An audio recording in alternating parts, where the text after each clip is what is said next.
I am Rendan, and this is the cult classic film, Bill and Ted's Bogus Journey. How's it going, Bill? Not bad, Bill. You?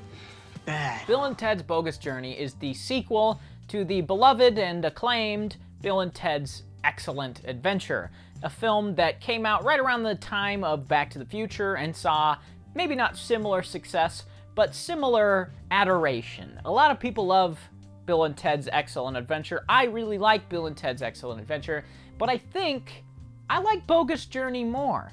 At least, it's more memorable to me. Bill and Ted's Excellent Adventure is still a solid movie, though. It's a simple movie, which is kind of to its detriment in that case. It's basically just about Bill and Ted.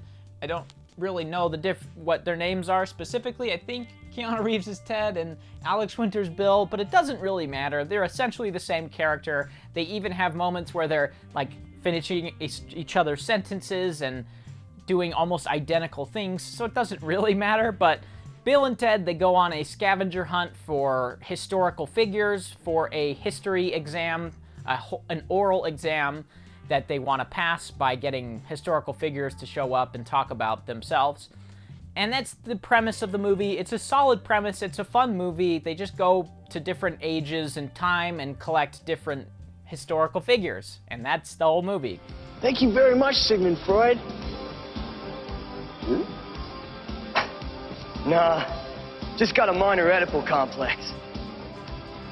Like, it's a fine movie, but it doesn't really stand out for me in any particular way other than the chemistry between Alex Winter, Keanu Reeves, and the very simple but high concept and fun premise it has. Other than that, it's not that interesting. It's not that well done, really. It's simple and it's effective and it gets the job done, but aside from that, there's not a whole lot else.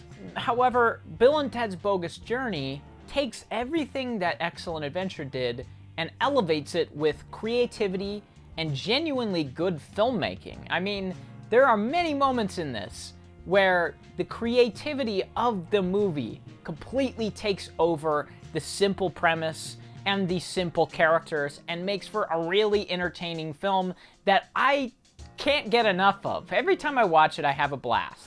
Dude, this is a totally deep hole. Yeah! Now what? Oh no. Ah! The premise in Bogus Journey is, again, pretty simple.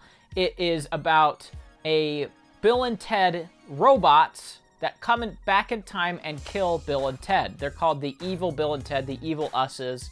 And Bill and Ted die and have to try to come back to life and play at a band battle of the bands so that they can unite the world. It's a pretty sloppy premise. It's not as concise and consistently enjoyable, I would say, as Excellent Adventure is, but it's a fine premise to build on top of. And build on top of it, it does. The evil robot us's are hilarious. Every time it cuts to them, it's great. It's really fun to see Alex Winter and Keanu Reeves being the slightly evil versions of themselves, which means they're just kind of douchey. They just do slightly douchey things. They're not like committing mass genocide or anything. They're just trying to hit a cat with their car. Dude, what?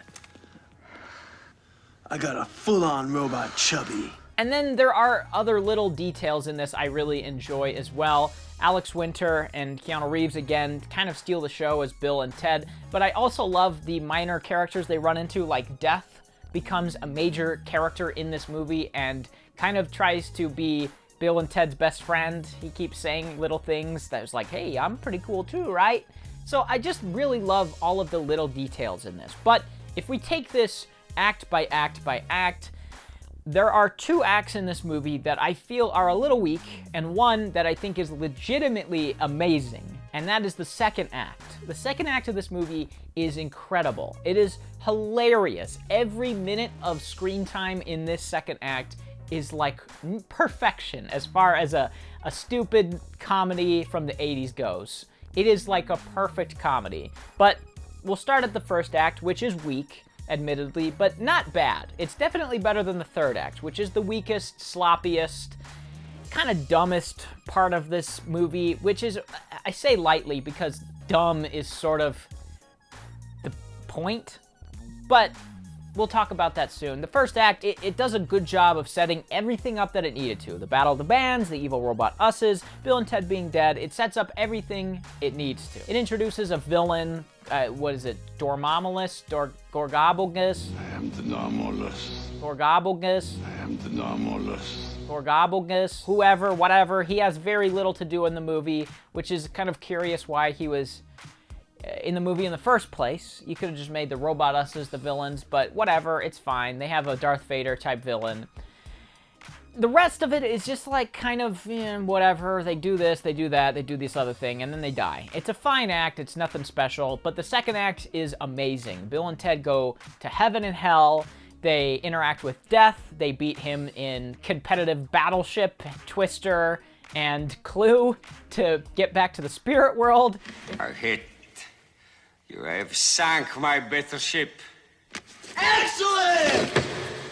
Yeah! They have wacky shenanigans where they interact with New Age medians. They pretend to be ghosts, and then they get expelled to hell. They possess police officers and try to say that, hey, Bill and Ted are dead. There's a lot of really good, creative, clever stuff in this second act, which I don't want to spoil all of because I think it is genuinely great. There's these great sequences in hell where the hallways are all like metal and kind of tiny, just small enough to where you're not crouching but you're not standing up. And then they go into their own personal hell. Is that clear? Yes, sir! Dude! What? Yes, dude! Sir! What? Yes, sir! Sir! Dude! It's stuff that you just don't really see anymore, which is why I wanted to talk about this. In the landscape of cinematic universes, in sequels that are identical to the original, and these just corporate products, Bill and Ted's Bogus Journey stands out as a movie that feels like it had a vision to it. It feels like they made a movie that they wanted to make. They made all of these creative decisions. People weren't just like looking over their shoulder and going, change this, re-edit this, cut that out. It feels like its own thing. It feels like somebody with a vision made it, and it's refreshing to see that. But the third act is pretty weak. The third act's not great. It has a couple good parts in it, a couple good jokes, but you have the robots that Bill and Ted create to kill the evil robots, and the robots just show up and punch their heads off in like 1 second. It's one of the most anticlimactic things I've ever. Dude, we may have met our match. Kudos to you, good human usses. Catch you later, Bill and Ted. Catch you later, Bill and Ted. The movie doesn't make any sense, but at least it usually adheres to rules. It has specific rules for itself. And this one, it doesn't really. The time travel especially, which isn't admittedly the focus of the movie, just kind of feels like it's tacked on right at the end because that's what people know from Excellent Adventure. So I don't love that. I don't love the robot Us's just getting their heads punched off and that being it. I don't love that they go forward in time to learn how to play instruments and then come back in time to create their band that will unite the world. It kind of feels rushed. It feels a little truncated, almost like there is going to be more. There's going to be something that they had to do, but there really isn't. They just kind of beat the bad guys and then the movie ends. It feels really rushed and kind of disappointing, especially after such a creative, enjoyable, colorful, inventive, well-done second act that's genuinely a lot of fun. It just kind of goes off a cliff. My son, Ted Theodore Logan, and his friend, Bill S. Preston Esquire, have been murdered and replaced by evil robots from the future. You totally did it, dude. I totally possessed my dad. So anyway, that is Bill and Ted's Bogus Journey. There's plenty I could talk about. There's plenty I have intentionally left out. And there's plenty I'm sure I'm just forgetting to talk about. But I really, really like this movie. I think it is genuinely one of the most inventive, creative and enjoyable, thoroughly enjoyable comedies that has come out, not just from the 90s, but especially the 90s. It's just one of my favorite comedies. It's hilarious. There's some great gags. There's great chemistry between Alex Winter and Keanu Reeves.